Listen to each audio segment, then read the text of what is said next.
Hello my friends, this is Dr. Beter. Today is April 28, 1978, and this is my AUDIO LETTER number 33. On a summer day in 1971, two men in spacesuits sat aboard an awkward-looking four-wheeled vehicle that was making its way across the surface of the Moon. American astronauts David Scott and James Irwin, the lunar landing crew of Apollo 15, were on their way to get a close look at the gigantic lunar canyon known as Hadley Rille. They were the first men in history to go for a ride on the lunar surface. As they bumped along, they passed the rim of a crater which they named Earthlight Crater. Mission Control in Houston radioed back, quote, "Arthur Clarke would be proud of you," unquote. 16 years earlier, in 1955, the renowned British writer Arthur C. Clarke had published a prophetic book with the title Earthlight. Published 2 years before the space age dawned with Sputnik 1, Earthlight was about man's then future occupation of the Moon, and in honor of Clarke's vision, the Apollo 15 astronauts named Earthlight Crater after the book. And very often during television coverage of the American visits to the Moon, Walter Cronkite of CBS News had at his elbow none other than Arthur C. Clarke. In his book, Clarke painted a vivid picture of the great value the Moon would acquire, scientifically, economically, and strategically. The climax of this book, honored so uniquely by the Apollo 15 astronauts, is called the Battle of Pico, a hypothetical space battle centered on the Moon. And while the details are quite different, Clarke's fictional Battle of Pico foreshadowed in eerie ways the real space battle that took place more than 2 decades later in September 1977. The Battle of the Harvest Moon has been kept a secret from the public, both by the victor, the Soviet Union, and by the vanquished, the United States of America. But it is the key to understanding the increasingly headlong retreat of the United States on all fronts under the new boldness of the Kremlin. Like September 1977, April 1978 has been a watershed month in the needless decline and fall of the United States and of the Western world. Now, as last September, crucial developments have taken place under the shroud of secrecy with no official hint of what is actually taking place. Now as then, the only public clues to the momentous developments going on behind the scenes are obscure diplomatic maneuvers and mysterious occurrences of all kinds. Last September, for example, there was the mystery of the so-called UFO over Petrozavodsk in the Soviet Union. Then a scant week later there was the loudly trumpeted breakthrough in SALT II negotiations. This breakthrough, we were told, accounted for the highly unusual sudden nighttime meeting with Jimmy Carter at the White House demanded by Soviet Foreign Minister Andrei Gromyko. As I told you that month in AUDIO LETTER 26, the object over Petrozavodsk was not a UFO, and the major media stories about a SALT breakthrough were lies to mislead the public. And today, 7 months later, there still is no SALT II agreement. This month there is the alleged mystery of the Korean airliner that intruded into Soviet airspace while Secretary of State Vance was in Moscow to discuss arms limitations. The talks took place against a background of clear Soviet threats that this was to be America's last chance to conclude a SALT II treaty. The talks ended as deadlocked as ever, but suddenly the Soviet stance in public is the embodiment of sweet reason and patience. Meanwhile, Secretary Vance refuses to tell the public anything about what went on in Moscow. Today the Republic of the United States of America is in the twilight of final decline. prior to nuclear war. Our secret rulers behind the scenes are still trying to salvage what they can from their ruined plan for world conquest, and in the process are making our situation even more desperate day by day. They are manipulating our economy and our politics to their own ends. They still believe that their wealth will save them from the nuclear nightmare that they are bringing upon the rest of us, and they are stalling for time, hoping to obtain the fruits of crash projects and military development in time to stave off the crushing military might of the Soviet Union. Since the Battle of the Harvest Moon 7 months ago, ideology is rapidly being cast aside as a determining factor for the actions of governments. As the world drifts closer to war, it's increasingly every nation for itself in the arena of world affairs. Historical patterns and alignments are pushing aside ideological arguments, and the survival instinct is taking the place of treaties and even of long-standing friendships between nations. The shabby treatment of America's allies by our secret rulers over the years is now coming home to roost. Even now, as we are being backed into a corner, our rulers are continuing to throw chunks of meat to the advancing Russian bear to buy a few moments of time.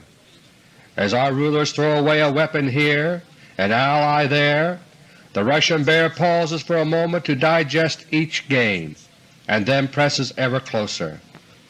And as we are backed into the position of Fortress America, we are increasingly a fortress without weapons and without the spirit to survive. Like France before May 10, 1940, we hear daily assurances of our military strength and the dependability of our untried defenses. But like France in 1940, we are eaten up within by spies, inaction, and apathy. My friends, there are those who say I should not tell you the whole truth about behind-the-scenes events that are determining your fate, because, they say, I am frightening the people. But consider these words of a famous German psychiatrist, quote, "Fear can be disruptive, leading to panic, immobility, and abdication of rationality in favor of blind emotion. It can also be constructive, creative in the search for ways of escape, sharpening the wits in order to avoid or overcome danger. One of the difficulties is that so many of us are too apathetic to be afraid, either trusting to fate to extricate us or shrugging our shoulders at the prospect of what will be, unquote. When nuclear war comes, including geophysical warfare, only those who have been forewarned will have any chance of avoiding the panic that will seize those who are taken by surprise. Only total exposure can prevent nationwide panic. The American people will bow to a dictatorial government as our republic collapses in flames, and only total exposure plus a spiritual reawakening could possibly turn aside the man-made catastrophe that is in store for all of us. My three special topics for today are: Topic number 1, inflation, gold, and the stock market bear trap. Topic number 2, Korean Airlines Flight 902, the Flying Lusitania. And topic number 3, the twilight of the United States Republic. Topic number 1. For several years now, the stock market has been following a long-term trend downward, crashing in slow motion. But just 2 weeks ago, on April 14, 1978, the stock market in New York suddenly jumped out of the doldrums as if on signal. Without plausible explanation, trading volumes soared to astronomical levels, setting all-time records while the Dow Jones averages raced upward steadily. Meanwhile, government economic statistics were sold to the public as showing that our economy was picking up, and even the badly slumping United States dollar appeared to be gaining a new lease on life, thanks to rumors that the United States government was about to start auctioning off gold to prop up the dollar. But as every housewife knows, inflation is advancing steadily, eating up the family budget and making it even harder to make ends meet. And while the government drones on and on about inflation of a few percent per year, shoppers find prices on practically everything today leaping upward week by week. It's enough to make one think the government and the stock market are in a dream world of their own. And my friends, they are. We still hear monthly about America's balance of payments deficit, even though it has become an obsolete measurement.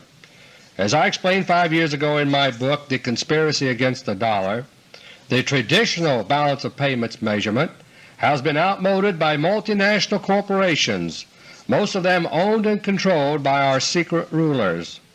Over 200 of the mightiest of these, together with their multinational banks, form the economic empire of the Rockefeller cartel. Multinationals push money and goods around among themselves however they please, and as these dollars cross national borders, they cause a nation's balance of payments to reflect whatever they choose. For example, foreign affiliates of American multinational corporations send oil from abroad to America and are paid in dollars that contribute to a so-called negative balance of payments for the United States, even though the companies involved are effectively Rockefeller-controlled on all sides of the transactions. Today, the greatest single export by American multinational companies is jobs.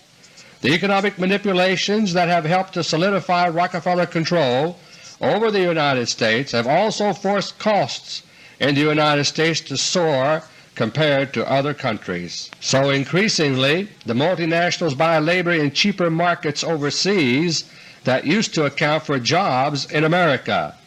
The result is a steadily rising hard core of unemployed who can no longer find jobs.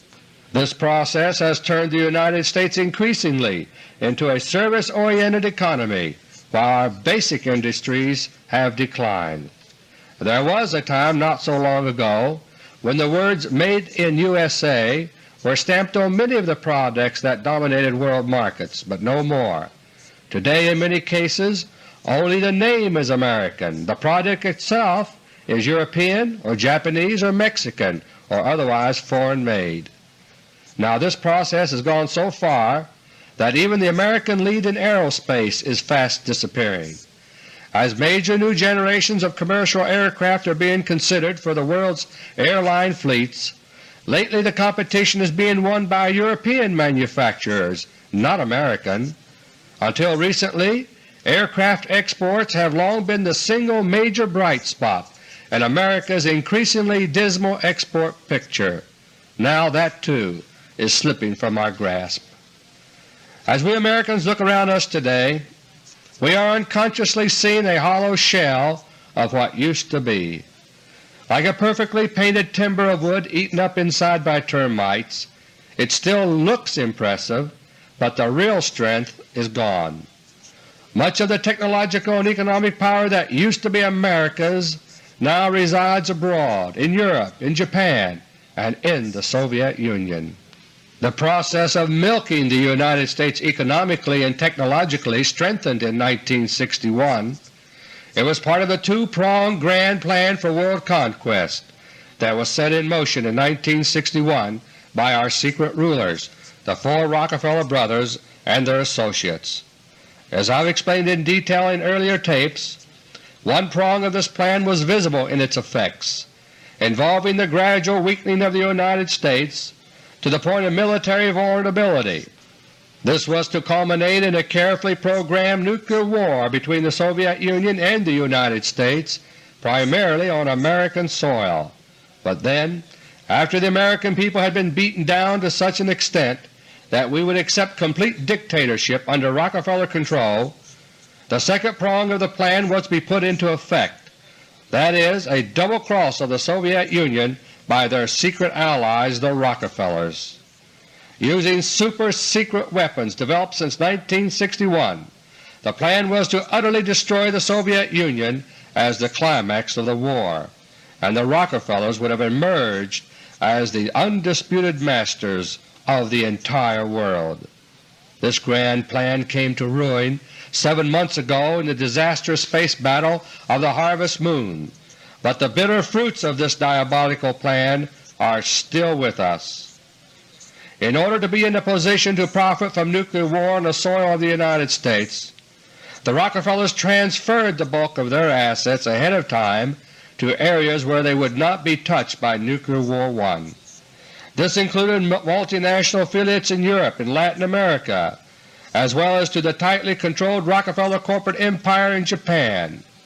It also included massive transfers of American money, technology, and military secrets to the Soviet Union to cement the Rockefeller-Soviet alliance until the day of Double Cross. The plan also included the spiriting away of the huge monetary gold hoard of the United States.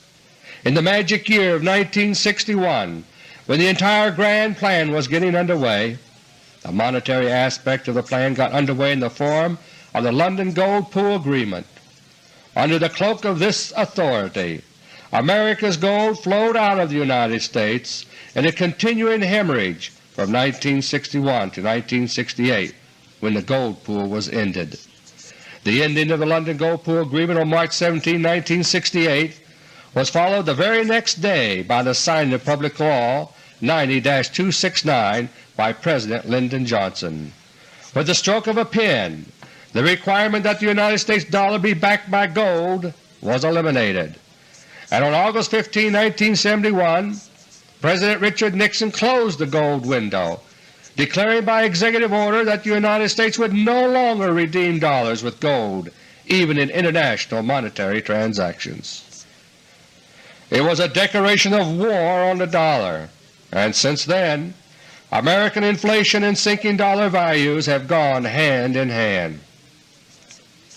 According to official United States Treasury figures, the United States still retains the world's largest monetary gold hoard, some 277 million ounces. But 4 years ago this month, in April 1974, I testified before Congress to the fact that the Treasury figures are falsified and that the United States is in fact gold poor. Based on very solid intelligence information, I described the secret removal of vast quantities of gold from the bullion depository at Fort Knox for transferal to powerful private interests. I stood ready to present my evidence and witnesses under oath before a federal grand jury or congressional investigation with subpoena power. But there was no investigation.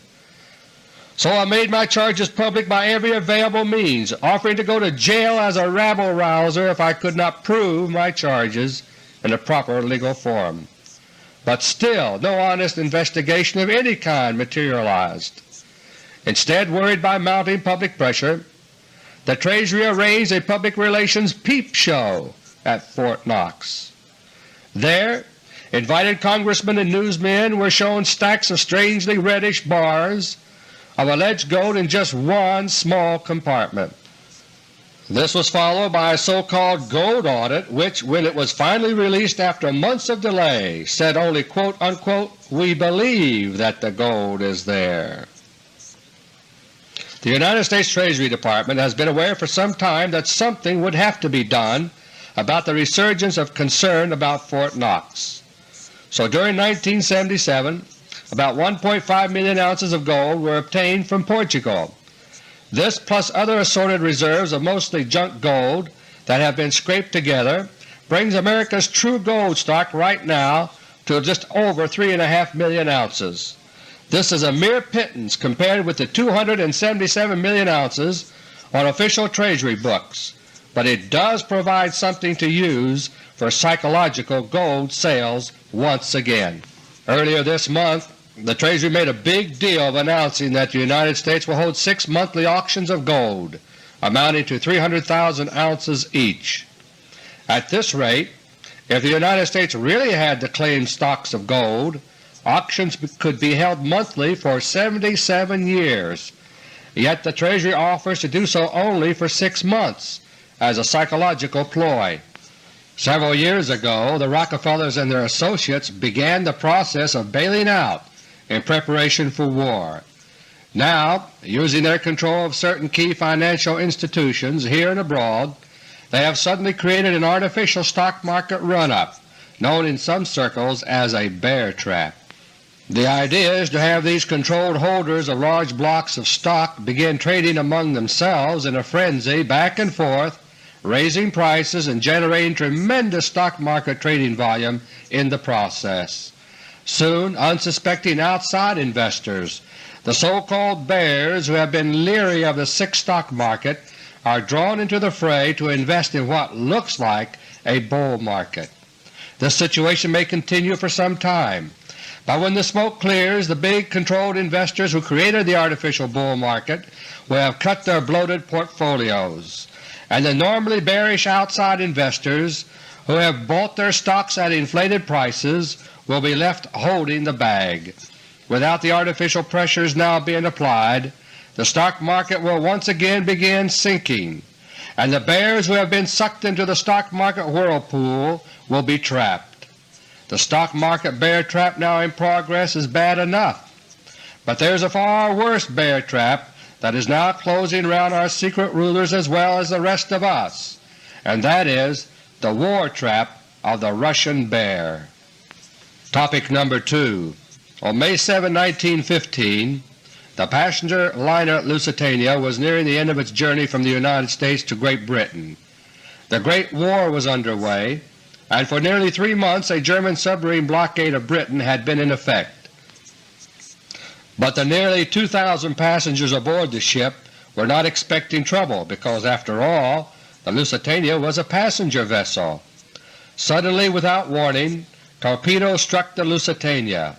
She was under attack from a German submarine.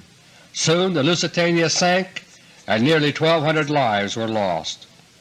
Only later did it come out that the Lusitania had been carrying large quantities of vital war materiel below decks, war materiel that was subject to the announced blockade by Germany. The attempt had been made to sneak this war cargo through the blockade by using nearly 2,000 unsuspecting passengers as a protective shield against attack. But the attempt had failed, with tragic consequences. This month, on April 20, 1978, a modern-day parallel to the Lusitania incident took place when a Korean Airlines Boeing 707 penetrated Soviet airspace and finally was shot down. As with the Lusitania, Korean Airlines Flight 902 was carrying out a military mission, using the lives of unsuspecting passengers as a protective shield against attack. But this time the mission was not the delivery of war materiel, but the gathering of intelligence. Korean Airlines Flight 902 was 39 minutes late taking off from Paris that day due to an unexplained delay. Then the 707 took off into the afternoon sun, heading northwest over the Norwegian Sea on its Arctic route to Anchorage, Alaska. Periodically the pilot checked in with ground stations, and as long as the 707 was within tracking range of radar, it was right on course. After passing over northern Greenland, Flight 902 passed out of the range of ground radar installations. Later the pilot reported that he was approaching Ellesmere Island in extreme northern Canada, but in fact he had put his plane into a slow sweeping U-turn to the right, flying a course towards an unannounced destination, the Soviet Union. And the final position report to northern Canada, given while the jet was still outside radar tracking range, served to prevent anyone from guessing what was afoot. The Korean 707 raced into Soviet airspace from the north and passed directly over the Mammoth submarine base at Murmansk, the headquarters of the Soviet Northern Fleet. There is no naval site in the entire Soviet Union that is more secret or sensitive than Murmansk.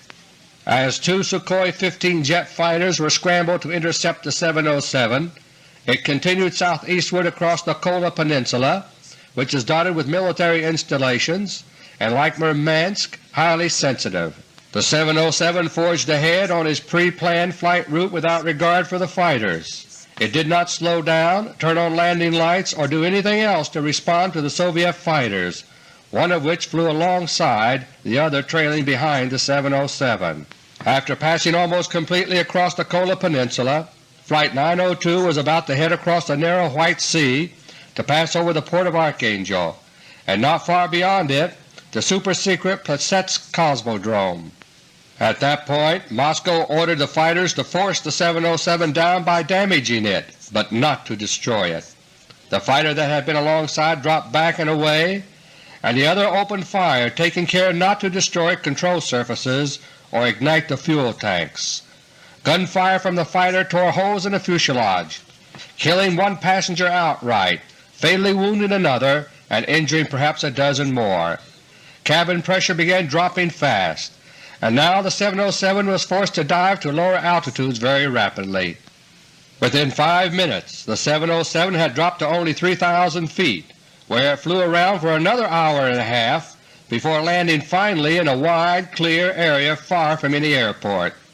Throughout the time that the Korean 707 was flying through Russian skies, special instruments installed on the plane were generating reconnaissance data. The data, together with the cockpit conversation, were transmitted in coded form to CIA receivers just beyond the Soviet border. This is why National Security Advisor Brzezinski was able so quickly to announce that Soviet fighters had fired on the Korean 707. As an intelligence mission, Korean Airlines Flight 902 was a success, but when you hear why it was necessary, you will begin to understand just how desperate America's military situation has become. I now continue with topic number 2. As I say these words, several days have passed since the Soviet Union allowed a Pan American jetliner to fly the crew, passengers, and bodies of the 2 passengers who were killed from Murmansk to Helsinki, Finland. Everyone was released except the pilot and navigator, who are still detained in Russia for questioning. We have heard all kinds of stories in the major news media trying to convince us that the flight crew became disoriented, quote-unquote, that the navigation instruments of the 707 somehow misbehaved and misled the crew, and that the United States government is very puzzled about it all.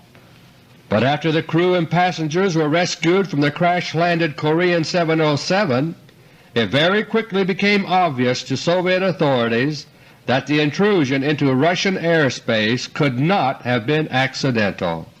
For example, the navigation instruments on a Boeing 707 use what is called redundant design, so that the failure of even a major component in the system cannot destroy the accuracy of the navigational data available to the crew. As for the effects of magnetic compass variations in Arctic regions, these effects are real, but for many years jet transports have been using polar routes many times daily without difficulty, because there are standard techniques to correct for these magnetic variations. The crew of Korean Airlines Flight 902 were well experienced in polar flights and in using these techniques, and yet, for the whole episode to have been accidental, the seasoned pilot, co-pilot, and navigator would have had to miss the most familiar and unmistakable of all navigation clues, the position of the sun. Even some of the passengers said after their ordeal that they had privately become worried when midway through the flight the sun shifted around from a position ahead of them to a point behind the plane. As if that were not enough, Flight 902 just happened to enter Soviet airspace with pinpoint accuracy to pass directly over the critical Murmansk area. Then, faced with the menace of a jet interceptor alongside the 707, with its red Soviet star clearly visible even to many passengers, Flight 902 just forged ahead, deeper and deeper into highly sensitive Russian military territory. No, my friends, There was nothing accidental about the Korean airliner's flight into the frozen north of Russia. Those who suspect that it was an intelligence mission are correct. But that raises two questions that go to the heart of the matter. What intelligence information could possibly be so urgent that the lives of 110 people were put at risk in order to obtain it? And why was it necessary to resort to such a crude means of intelligence gathering? My friends, you will search the major media news reports in vain looking for the answers to these two questions. And your sworn public servants, so-called, in the Federal Government are busy trying to play dumb about it, so they won't tell you. But if you will simply review the progress of events that I have been telling you about over the past 7 months, you will be able to understand what happened without any difficulty. The events leading up to the Korean airliner incident began 7 months earlier to the day on September 20, 1977. At about 4 a.m. local time on that date, a newly operational Soviet killer satellite destroyed an American spy satellite over the northern Russian town of Petrozavodsk. The killer satellite involved was Cosmos 929, the first in a fleet of manned Cosmos interceptors, which destroy targets by means of charged particle beam weapons. The American spy satellite erupted into an immense fireball as it exploded in space. The display was so spectacular that it was seen as far away as Helsinki, Finland, and described as a jellyfish-like UFO in news reports here. Last September in AUDIO LETTER No. 26, I described this first destruction of an American spy satellite in more detail, and on October 4, 1977, just a few days after I revealed the existence of operational Soviet killer satellites in AUDIO LETTER No. 26, Defense Secretary Harold Brown held a press conference at the Pentagon. He stunned everyone by confirming the newly operational Soviet capability in killer satellites, but he refused to say anything about how they work. So many reporters have speculated incorrectly that they are of an old explosive unmanned design. During October, as I reported in AUDIO LETTER No. 27, the Soviet Union launched 6 more Cosmos interceptors into orbit. All around the world they began blasting American spy satellites, and during October 1977 strange reports of fireballs in the sky peppered the news. Meanwhile, virtually the entire Soviet submarine fleet was deployed in attack positions around the United States to discourage any American effort to retaliate for the destruction of our spy satellites. By early November, the situation with our spy satellites was becoming critical, and Soviet military pressure on the Controlled Carter administration was building fast. On November 18, 1977, the Voice of America was used to hurl a war threat at Russia over the spy satellite crisis, which I quoted in part in AUDIO LETTER No. 28. A preemptive American attack on the Soviet Union was being seriously considered by the Carter administration, but once again the overwhelming power of the Soviet Navy was used to stop that idea in its tracks. On January 24, 1978, Cosmos 954, the mysterious Soviet nuclear satellite, crash-landed in Canada. As I explained that month in AUDIO LETTER No. 30, Cosmos 954 was the very killer satellite that had been used 4 months earlier in the Battle of the Harvest Moon. But few people paid much attention a week later when Cosmos 929, the very first operational Soviet killer satellite, returned to Earth on February 2, 1978. Meanwhile, as I reported in AUDIO LETTER No. 31, more than 30 Soviet Cosmos interceptors equipped with particle beam weapons were in orbit patrolling the Earth by then.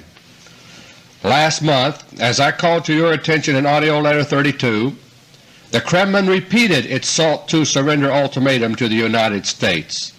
It was March 27, 6 months to the day after America lost the Battle of the Harvest Moon and Gromyko delivered the first SALT II ultimatum at the White House. The official Soviet newspaper Pravda delivered the ultimatum using the language of diplomacy, and the jumpy Carter administration once again verged on panic.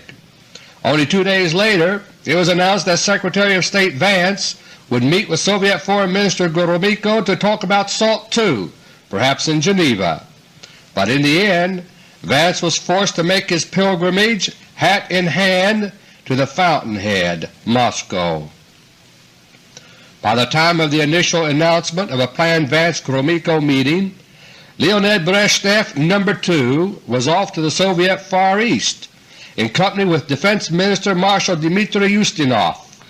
Brezhnev No. 2 is the ceremonial double who has been taking the place of the real Brezhnev in public functions, beginning a few weeks after the real Brezhnev's death in Moscow on January 7, 1978.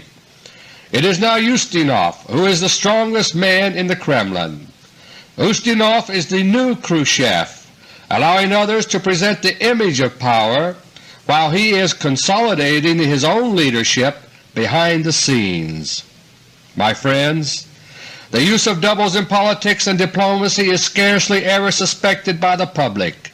After all, we are the ones who are supposed to be fooled by it. But at the diplomatic level it is not an uncommon practice at all, and when a double is detected, a diplomatic tradition is not to comment about it in any way. To do so would be seen as interference in the internal affairs of another country, something for which the Soviet Union has no tolerance. So even though Secretary of State Cyrus Vance and others know Brezhnev No. 2 is a double, they simply go along with the charade. Can you imagine? During the Far Eastern trip by Brezhnev II and Ustinov, disputed border regions between the Soviet Union and China were visited. Rousing speeches to Soviet troops were used to extract shouted pledges from the troops to protect the motherland. But China was only partially the target of all this. On April 7, Brezhnev II made a speech aboard a cruiser in the port of Vladivostok, dwelling not on China but on the United States. The Carter administration was accused of vacillation and inconsistency in the SALT II negotiations, and the point was made that by stalling, the United States was on the verge of losing the chance altogether for a SALT II agreement. When American intelligence analysts heard that, they shuddered. SALT II is secretly intended to be America's surrender treaty through unilateral disarmament. The only alternative to surrender under an ultimatum is war itself, and Brezhnev II's words had not been chosen lightly. After the Vladivostok speech he turned momentarily toward Ustinov for a nod of approval, and he got it. It was increasingly clear that the Vance trip to Moscow was taking on an either-or significance. Either Vance would find a way to continue stalling without raising excessive Soviet anger, or he would have to sign on the dotted line. If possible, delay is wanted by those who are controlling the United States government, because Operation Desktop has been reactivated.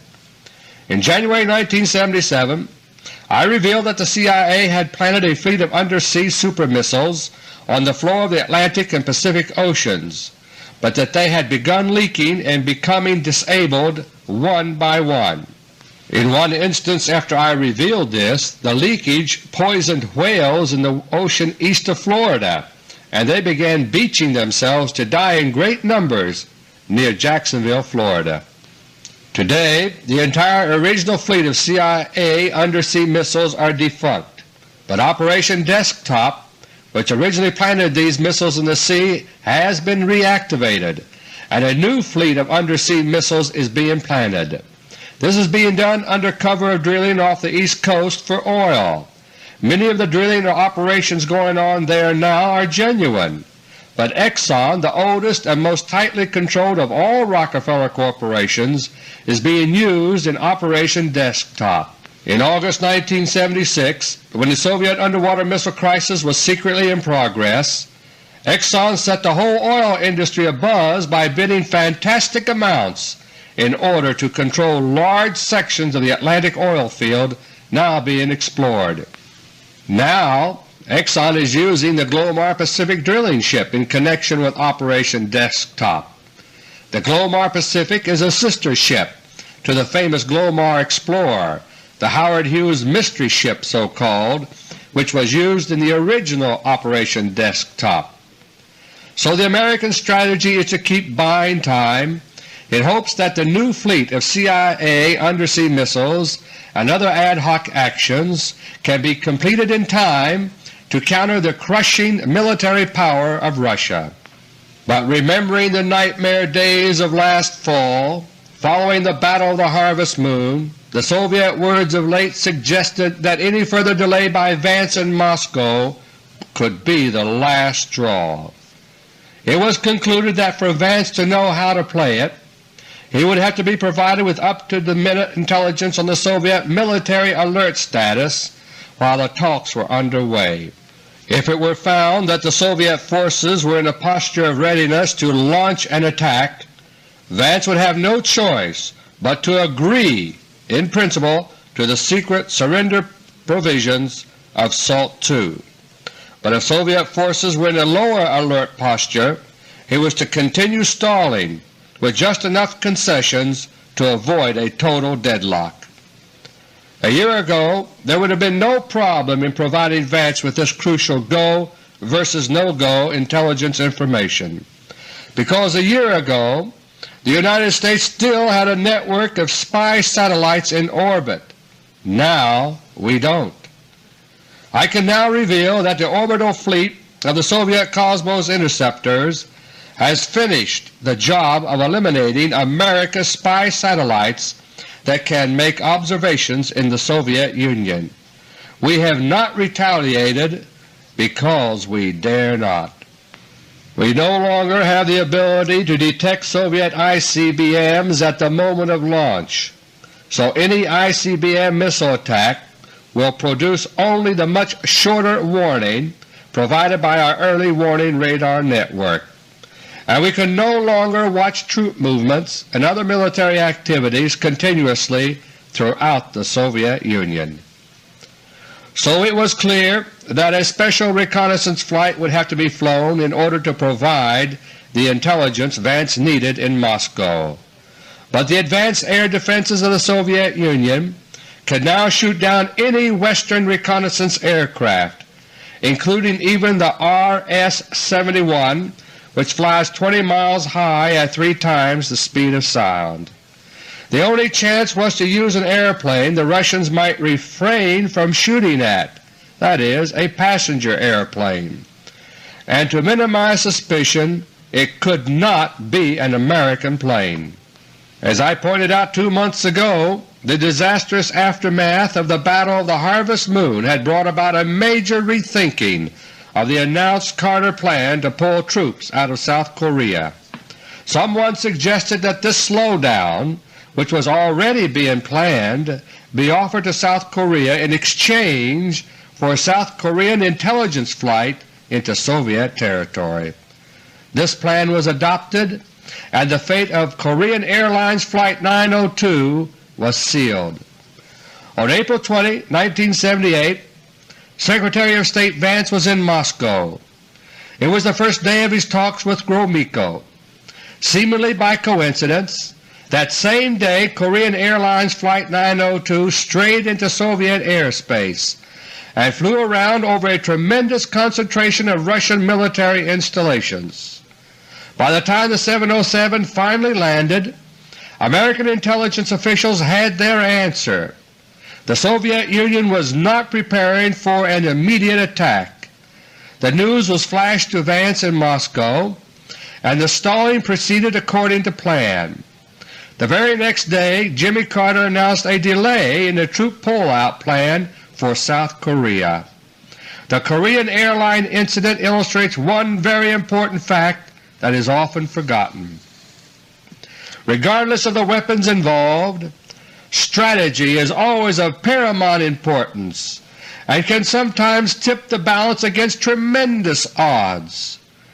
and of all strategic factors, surprise is the most powerful. The Korean 707 succeeded in penetrating the most powerful air defense system in the world because the Russians were caught off guard. They were not expecting such a stunt. Just imagine, my friends, what the impact will be when the military might of Russia is combined with surprise in the war to come. Topic number 3. What I am trying to do in my tapes, my friends, is to help enable you to interpret the present in the light of the future. Once you understand where events are heading and why, you will no longer be mystified and caught by surprise by the turbulent events of today. But no one can grasp anything about what the future holds unless he has learned the lessons of the past. Looking at the Republic of the United States today, some of the most vivid lessons we should have learned from the past came out of the collapse of the French Third Republic in 1940. The collapse of France in the face of Hitler's military machine in 1940 was shocking, but it was inevitable. The seeds of defeat had already been sown in France during the preceding years, when France refused to recognize the reality of the threat and take action to protect herself. Like America today, France was eaten up from within by spies. Yet like America today, France felt safe behind its Maginot Line, and for public consumption there were continuous assurances that French military forces were adequate to maintain French security. The ability of France to defend herself turned out to be pure fiction. When the moment of truth arrived, the fine images and self-deception collapsed, and with them the French Third Republic. Today the United States is nearing the moment of truth, following a period of decay, self-deception, and image-making that parallels that of France from 1933 to 1940. Alexander Worth, W-E-R-T-H, has written a book about that period titled The Twilight of France, published in New York by Fertig in 1966.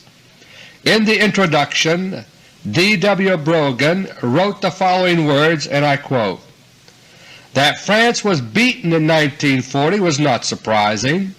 Only a miracle could have prevented that. But not only had the world come to expect miracles of France, the world was dazzled by the victory of 1918." Unquote. And I quote again, "The French defeat was not surprising. What was surprising was the failure to preserve the fruits of victory, those minimum guarantees of French security." Unquote. Like France in 1940, the United States today is basking in the afterglow of victory long since dead. And like France in 1940, we have failed to preserve minimum guarantees for our own security.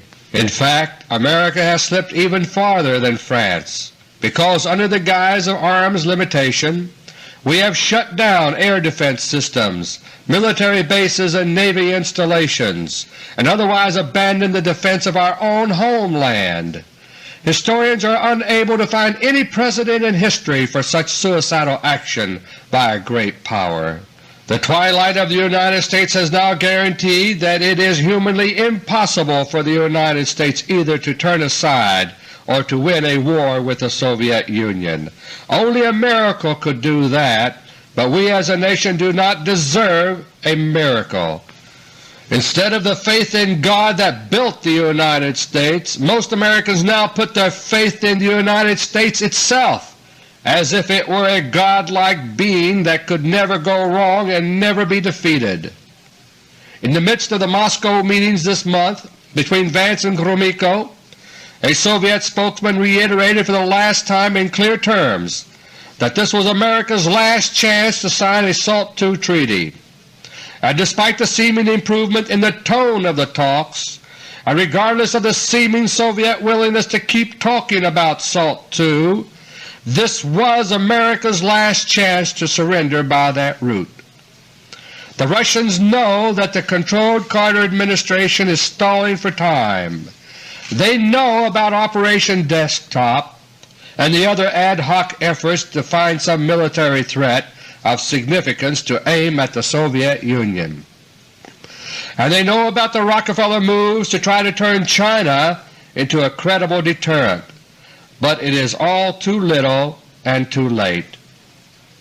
The Kremlin has no intention of allowing these desperate maneuverings to bear fruit, but plans to cut them short with war on Soviet terms and at a time chosen by the Soviet Union. Since the end of the Moscow talks on April 22, 1978, the Kremlin has committed itself to a step-by-step clearing of the decks for war.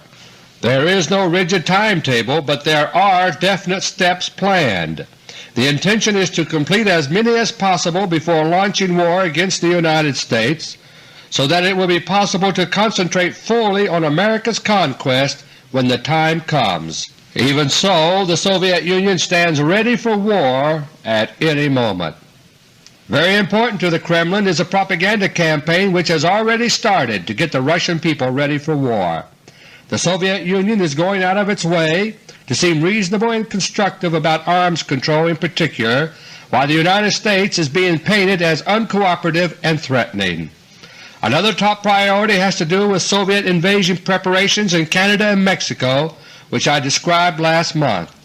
After the initial surprise nuclear attack, the Soviet Union wants to be ready to mobilize its troops, tanks, artillery, and weapon caches quickly for invasion across our northern and southern borders. There is also the major matter of Red China, over which a tug-of-war has erupted between the Soviet Union and the United States. This is so important that 2 days ago Brezhnev No. 2 sent a Deputy Foreign Minister to Peking for talks about the border dispute. In the days ahead, China will be increasingly the focus of attention by both sides, but the sleeping giant should have been left alone, because the pressures and inducements now being showered on China by the Rockefeller interests are tending to make China more revisionist and therefore more similar to Russia in political thinking. So unwittingly, our secret masters are helping to bring Russia and China closer together, not farther apart. As war approaches, the United States will be plagued increasingly by sabotage and by acts of geophysical warfare such as floods, storms, and artificial earthquakes, especially in California. But the biggest surprise in store for America in the coming war are the cosmospheres now hovering over our heads. Unlike the United States in recent years, the Soviet Union has never forgotten that quantity can be just as important as quality in a weapons system, and in preparation for the coming conflict, the number of cosmospheres deployed worldwide and especially over the United States began mushrooming early this month. Based on my intelligence information as of April 26, 2 days ago, there are 216, repeat, 216 Soviet cosmospheres armed with particle beam weapons now hovering over locations throughout the United States. There are 9 over the Washington, D.C. area alone, 3 each over New York City, Roanoke, Virginia, and Phoenix, Arizona. Also there are cosmospheres located over military installations, dams, state capital cities, and other major cities. Presently they are most heavily concentrated in the northeast area of the United States, but there are 12 each over California and Texas and 9 over Kansas. The Carter administration knows all too well how close we are to war. That is why we are hearing more and more about a possible national emergency, gas rationing, and so forth. Congress knows too, but they, like the executive branch, refuse to tell you the truth.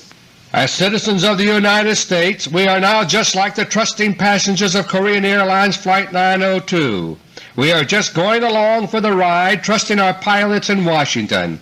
And even when we see dramatic and disturbing signs of something that is terribly wrong, we as a people refuse to accept the responsibility left to us by the founders of our Republic.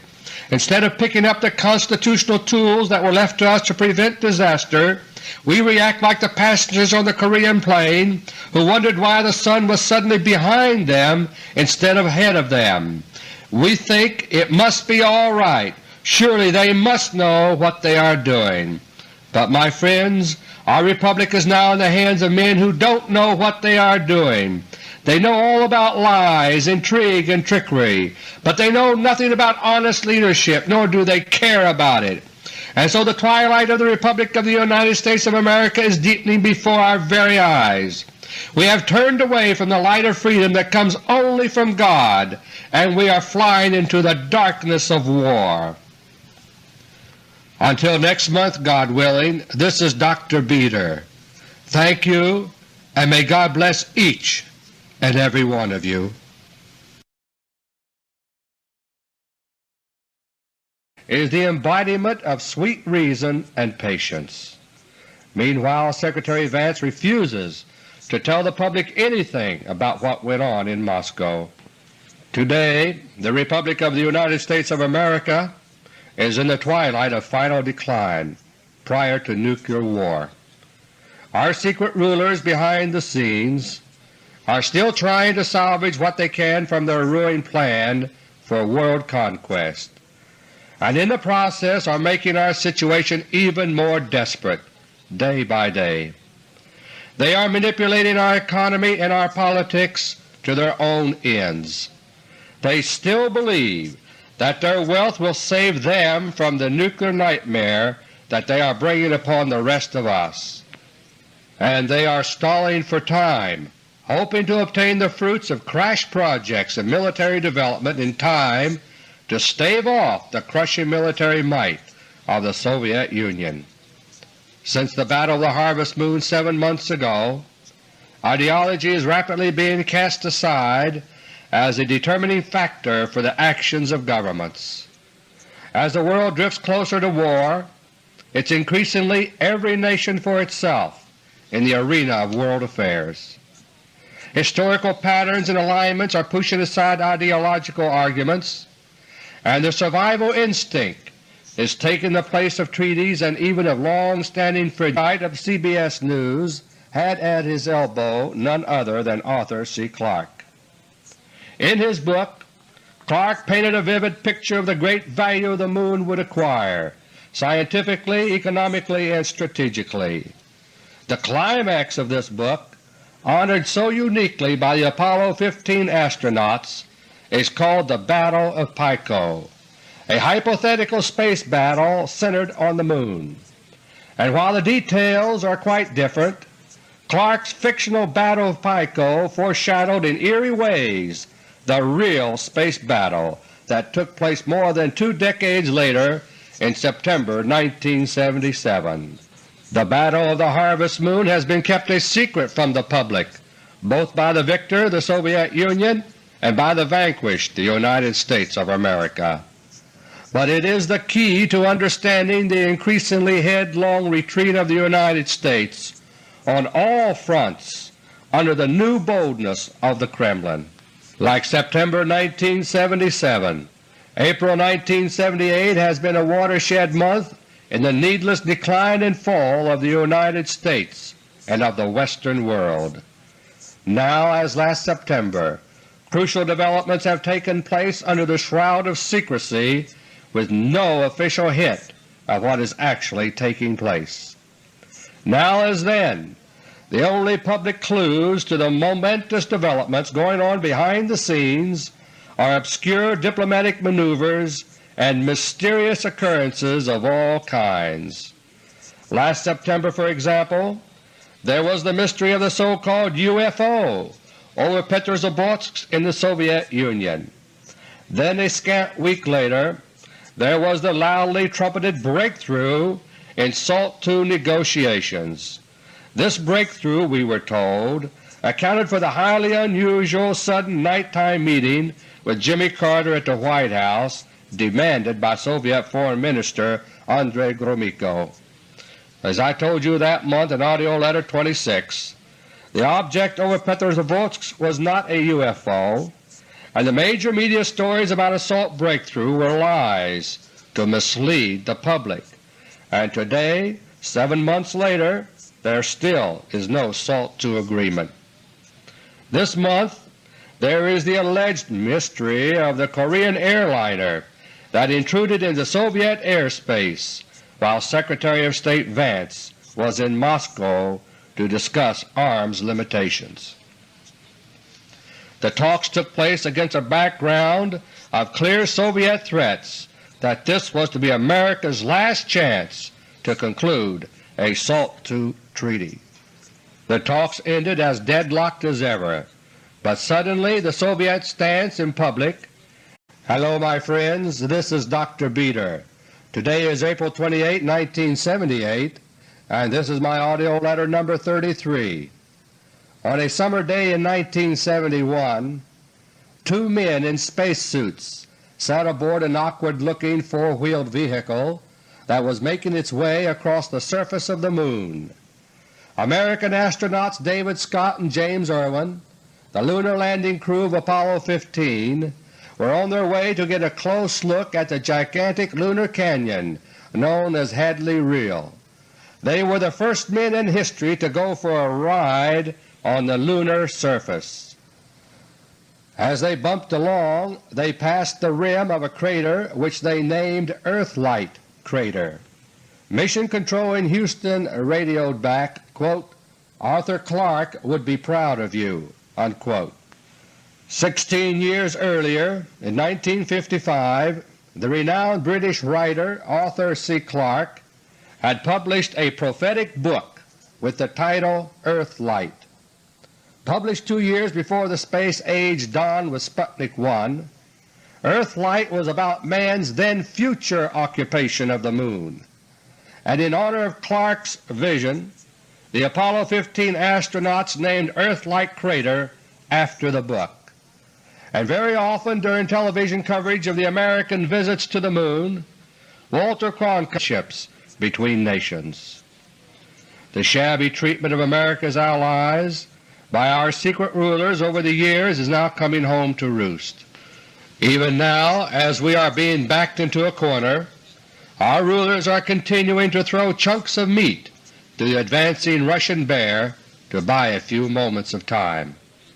As our rulers throw away a weapon here, an ally there, the Russian bear pauses for a moment to digest each gain, and then presses ever closer. And as we are backed into the position of Fortress America, we are increasingly a fortress without weapons and without the spirit to survive. Like France before May 10, 1940, we hear daily assurances of our military strength and the dependability of our untried defenses. But like France in 1940, we are eaten up within by spies, inaction, and apathy. My friends, there are those who say I should not tell you the whole truth about behind-the-scenes events that are determining your fate, because, they say, I am frightening the people. But consider these words of a famous German psychiatrist, quote, "Fear can be disruptive, leading to panic, immobility, and abdication of rationality